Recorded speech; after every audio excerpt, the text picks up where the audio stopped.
Very Last Life, Chapter 20, My George Costanza Moment.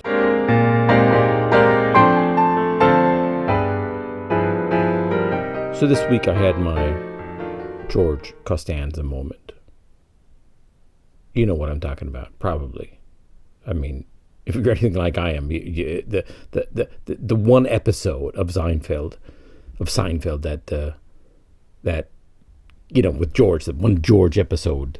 Of course, there was a lot of really good, the sex sandwich and watching TV. That was a good episode. There was a lot of good episodes. It's such a, God damn it, those two, Jerry Seinfeld and Larry David, they were like, the Lennon McCarthy of comedy, of a certain kind of comedy, I guess, of comedy in general. I don't know. And there's a lot of good comedy teams, but this was a certain kind of, they were the Lennon McCarthy of like, self-loathing Jewish comedy. I guess that's what you would call it, right? Whatever it is, it's just, it's amazing. It just, I'm on my knees. It's just, they reach just casually to heights that go far beyond what a normal human being can do. In all seriousness. So my George Costanza moment. That's the episode where he says he realizes, everything I've done in my life has been wrong. So to do things right, I just have to do the opposite of what I would normally do. So that, that's a great, and I've often thought about that myself for my own life, and I'm not the only one. I've talked about this. I mean, a lot of people have talked about this episode, and I've talked about it with friends, and they've all completely agreed. It says absolutely. It's clearly I'm doing everything wrong. I got to do the answer is to do the absolute opposite. But if you look at it seriously, I mean, there is something about that, because a large part of my life, up to now, and I'm carrying it. I'm trying to make a cut between my past life, pre-60, and my current, and future life, my last life, post 60 years old, right? So I'm looking at this, and I'm half a year in, and over half a year into my 60, into my new life, into the last 20 years of my life, and I realize that I've carried over a lot of things from the first 60 years of my life. So I'm still continuing doing the same thing again and again. And I just talked with Astrid about it in the kitchen briefly, and she said, there's this definition of madness, of lunacy, of insanity that goes, it's repeating the same action again and again in the hopes that the result will be different. And of course, we all do that. And I realized this week that a lot of what I'm doing is that thing, is things that I've done in the past and tried to do, but this time I'm taking it more seriously. I'm doing it different. I'm doing it more intensely. I'm taking it seriously. For example, social media. Say, I see social media as a possible door to things that I want. Right? If I can be, successful in social media, and so I for some of my social media platforms, I invest advertising in it to establish it, to get followers, and that works out also to a point. I do have there are one or two little platforms that are growing, but I'm not sure that they're growing in a way that is useful. They may just be numbers that in the end don't actually mean anything. I'm not sure. Maybe they do mean something. Maybe it is worth it to go on. But I have a feeling more and more that that's one of the things that I'm repeating over and over, looking for a different result, and it's never going to be a different result.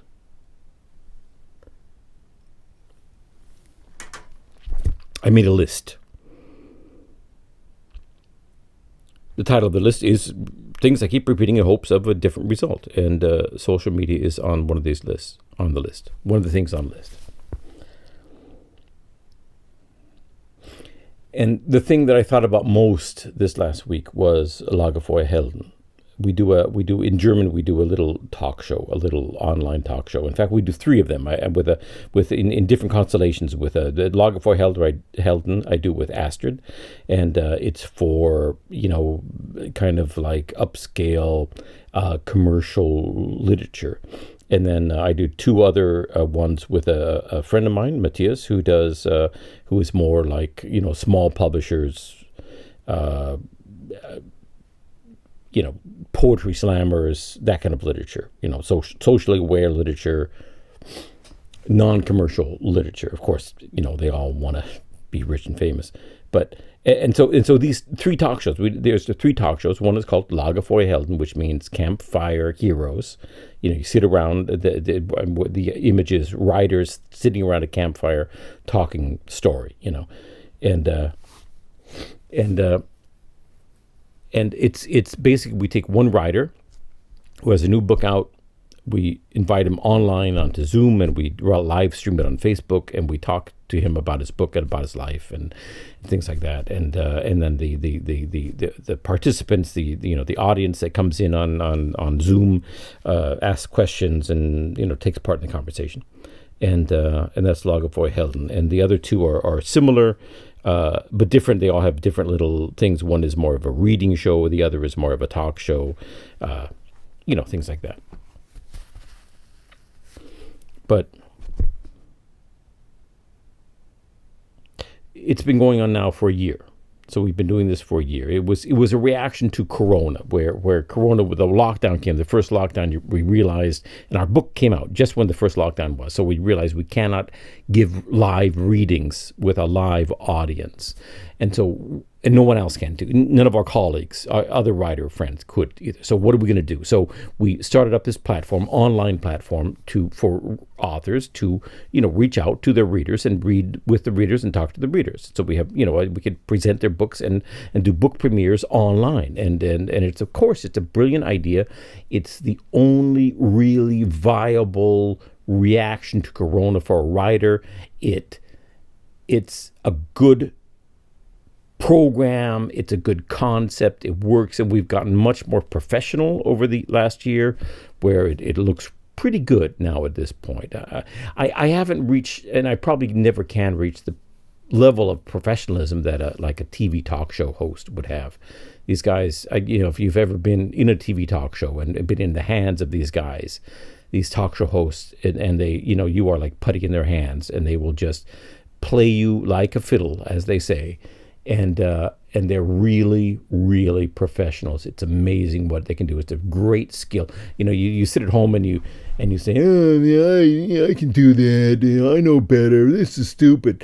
But you cannot do what these guys do. And you say, oh, all they're doing is they're asking, stars questions. And we don't tune in to, see the guy, the show host. We tune in to see the star. And he could be anyone. He could be, you could exchange him for anyone. A monkey could do his job. But it's not. It's really a great skill. It's amazing what these guys can do. And I feel I never will achieve that level of professionalism that they have. There will always be something in this little show. I act as a show host, and Astrid and I act together as show hosts in this little online show, and I will never do it as professionally as they do, and there will always be little glitches and problems. Okay, but there are fewer glitches and problems than there were a year ago, much fewer, and it looks much better now.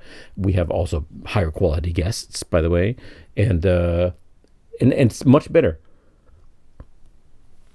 But still, people are not flocking to it. It's still really not working. It's still expendable, and the entire publishing industry doesn't need it. They do it on their own. At this point, when it started a year ago, every little bookstore hated digital online life. But by now, of course, every little bookstore has their own little reading program, online writer reading program, So they go online and they do book premieres online or something. So they got with it long after we had it. But that means they don't need us anymore, and they never did need us, and they never wanted us, really. It was a great concept and a great thing, but it didn't happen. And so it's one of the things, I've given myself a deadline, okay? So 1 year out, it's summer. I will turn 61 in summer, and that's in the last, my very last life, the last 20 years of my life, that's year one. So 1 year into the last 20 years of my life. It's like if I were a young man, I would be 21 and still not famous, right? So if you only have 20 years and you're 1 year in, that's 1/20th. That's actually quite a lot if you're looking at only 20 years. So when summer comes, I have to make a decision. I have to either be assured and confident that Lager for Helden and these talk show things will work and continue them, or dump them. Same goes with social media. I have to consolidate my time and dump the things that don't work. And this podcast, frankly, also, it's not working. No one's listening. If you're listening to this, you're weird. You should, no one else is, right? You have no friends, let me tell you. And I may have to, in summer, I may have to dump this also, because it takes time, but it gets me nowhere. The thing about this podcast, though, I really enjoy. It's kind of like almost like a therapy Sunday night, sitting down and talking bullshit about myself, and I completely understand when no one listens, because it really is like a self-centered little belly button, show of mine that it's interesting to no one. So I get that. I understand that. That's okay. I may continue doing it just because I like doing it, or I have a feeling that like I'm reaching for something in this podcast that I don't normally reach for, something more honest and authentic and real for me. Even if no one's interesting, it still is a part of my self-building, self-development, self-changing that I need and want. So I may keep doing this even though no one listens at all for the next 20 years or 19 years. So 19 and a half years now. Then there's a self-publishing. I've been trying to do that for some time now. I for many years now, I self-published my Mormon book, and I have maybe 200 sales, 300 sales. I'm still glad I wrote the book. It was good. I still love the book. It's still true. And but self-publishing isn't going to get me anywhere. Or maybe it will. I'm taking it more seriously. I'm trying a different approach. I'm trying to do it professionally. Okay, so I'm doing it much differently than I did before. I'm taking it much more seriously, and I'm targeting specific areas in the English-speaking world, very specific. And I want to go into it, but the concept is actually well thought out. But will it work? I don't know. It hasn't worked so far. So am I repeating something that doesn't work in the hopes of getting a good result? Maybe. Self-publishing is on the list. It may not work. I may have to dump it come summer. And then there's this thing that I have, and I realized this with the show Lager for Helden, that a guy recently said, oh, it's so great that you're doing this, Eric, and keep it up, never stop. And whenever someone says that, I say, wait a minute. Are you saying this because it's a really good advice? Or are you saying this because, I'm doing something that you can take advantage of that's free for you and good for you, but not necessarily good for me? See, other writers and publishers love to take advantage of this. They will send me little books and say, yes, great, do it, Eric. It's good that we're glad that you're doing this, and, give our writer a platform so he can, share his book with the world. But there's no money in it. No one, and I even say, would you be willing to pay? And they say, no, we don't have a budget for this. It's too bad. We'd love to, but, we don't have a budget. So it's the kind of this thing, never change, keep on, just never stop, keep on doing exactly what you're doing. Often it's kind of, I'm getting this for free, so, keep on doing it so I can keep taking advantage of it, even though you are just, wasting all your time and spending a lot of time and a lot of effort on your own without getting anywhere. And being an advantage for other people, but not for yourself. Okay, so that's the kind of person I am. I'm basically this, this young girl who's a little bit halfway cute, and she's, she hangs around a drugstore in Los Angeles in the hopes of being discovered to be a movie star. That's who I am, I'm still hoping that I'm doing all kinds of nice things for people and being nice in the hopes that something will come back and someone will notice me and say, oh, Eric, we want you, we need this or that. But that's not the way it works, is it? That's the feminine side of me. I guess that was probably sexist. It's not, men do it as much as women do, passively hoping to be discovered. Being nice to people in hopes that someone will give you something. Maybe women do it more than men. I think probably women do it more than men, but men also do it. I do it. And I've been doing it for too long, and that's on the list. One of those things that I keep repeating the hopes of a different result, but I never get a different result. And I'm 60 fucking years old, and I'm never going to get a different result. And then there's my Heimat, U.S., the USA, America, the country I love. I love Germany too. But my first need and goal and desire was to be published in America. It's my language. It's my home. I've tried to be published in America since I was probably 15. Never at any time has anyone ever wanted to publish me. I have a unique set of experiences, a unique biography. I am highly intelligent, highly educated. I have written books that have been at least modestly, on the lower sections of the bestsellers here in Germany. I've written in a foreign language like Joseph Conrad and Nabokov. But there's no interest whatsoever in my home country. And I'm still, I launched, when I launched recently when I was 60 to get a new effort to get published in America. And actually, part of it is self-publishing, and it's complicated, and it's a good concept. I think I'm going to hold on to it for a little while, but it's on the list that I may have to stop.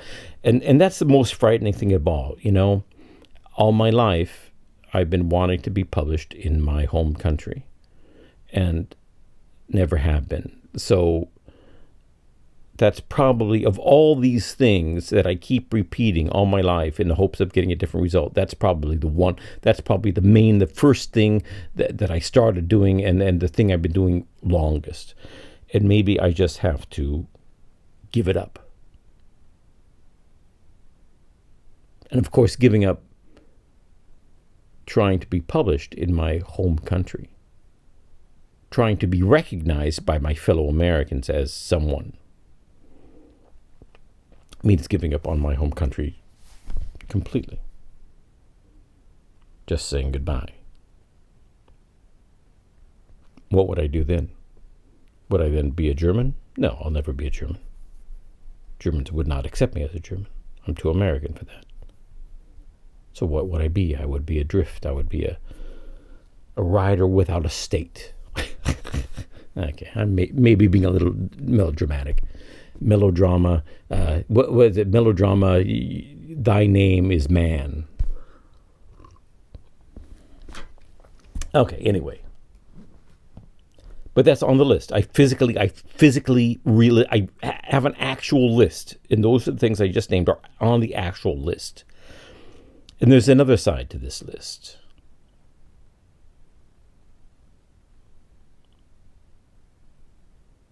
There's a side that has nothing to do with career and what I want to be in life and what I want to achieve in life, which is a big part of my life. I clearly, it's not, being a father is not a big part of my life because I'm not a father, right? So, but trying to achieve some kind of writing career that I imagine that I want, that's a big part of my life. Achieving something. Achieving the right to exist because I achieved something in life. That really is what my life is about. But there's a side of the list that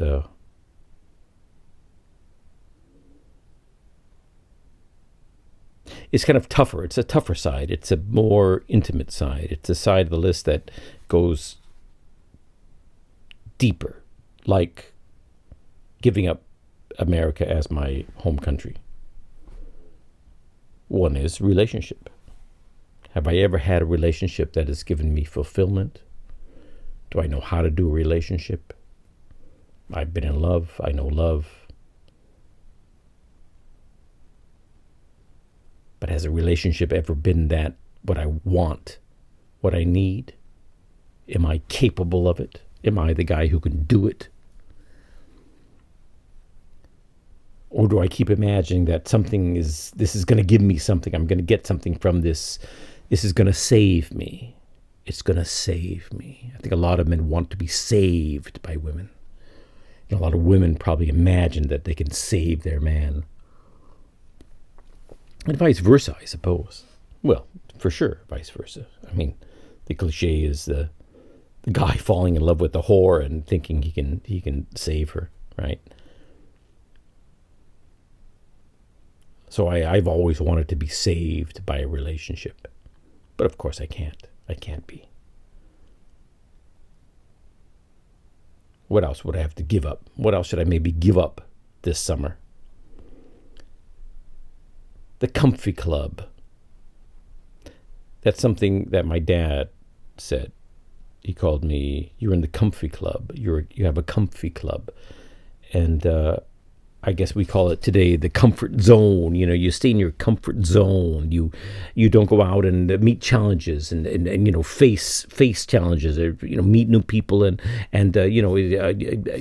expand yourself. You don't hard work is something that you try to avoid, and difficult situations you avoid them, confrontations you avoid them. Well, that's a big part of my life: avoiding confrontation, avoiding difficult work, avoiding challenges. That's a part of my life. I live in the comfy club. I try to live at the comfy club as much as I can. So maybe I have to give that up. Introversion. When I'm on a stage, I can be a real, in Germany they call it Rampensau, like a stage hog. I really, but it's because I'm scared to death. And in order to stop the audience from chopping me up into little pieces of liver, I do something to entertain them. And so I like it. And I like it. And I feel alive on the stage because I am. But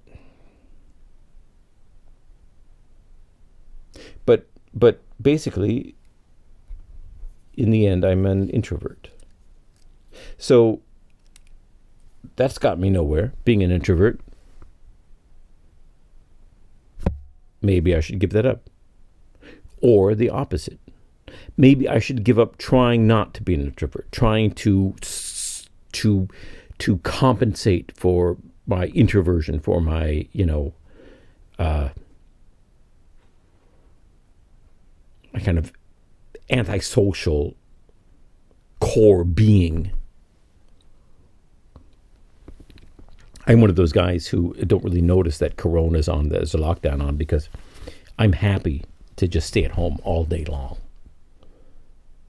That's the kind of sick person I am.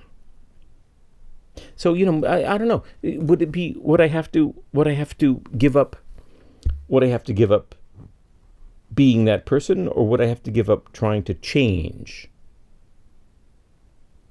Maybe I should give up trying to change. Maybe I should just go all out, creepy hermit guy. I kind of like that idea. And then, of course, there's Germany, Should I give up Germany? I just asked the question, should I give up America? Should I give up Germany? I've been wanting to give up Germany and return to America for many, many years, but I never did it. Should I give up Germany and return to America, or go somewhere else? Or should I give up trying to give up Germany and just embrace it?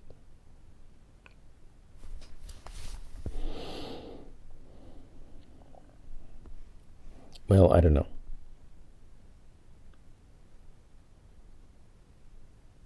I've given myself a deadline.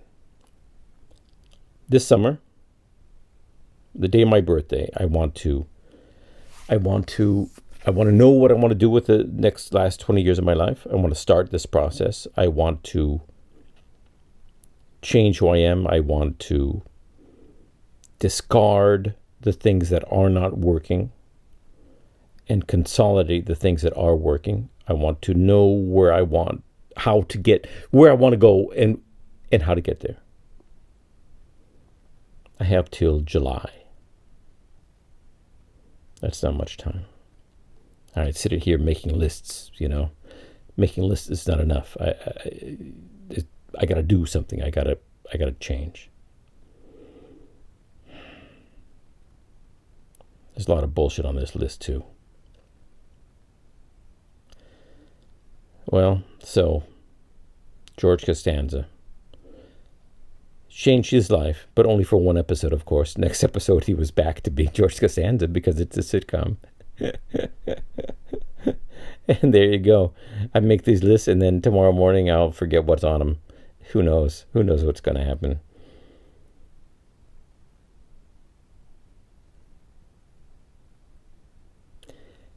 Well, whatever happens. I just want to feel like the next 19 years, the last 20 years of my life are worth it. I want to make something of it that just makes me feel like I'm worth it. After 20 years are over, when I'm 80, I want to sit down and say, I can go now. It's okay. This was good. It was a good, satisfying, hard day's work.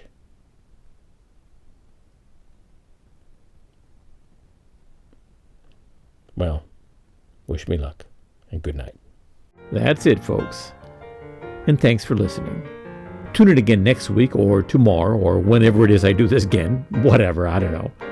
If you're interested in the things that are really important to me, I write them in books, and I put them on videos. Check out my books on Amazon.com, or my YouTube channel, or my Twitter and Facebook feeds, or subscribe to my newsletter. It's kind of a lot now that I say it like that. Or any of the above, whatever. I hope I can contribute something to your life, or to someone's life, anyone's life really, in some way. I appreciate your support, and I wish you all the luck and success and happiness and fulfillment in your life. Take care till next time.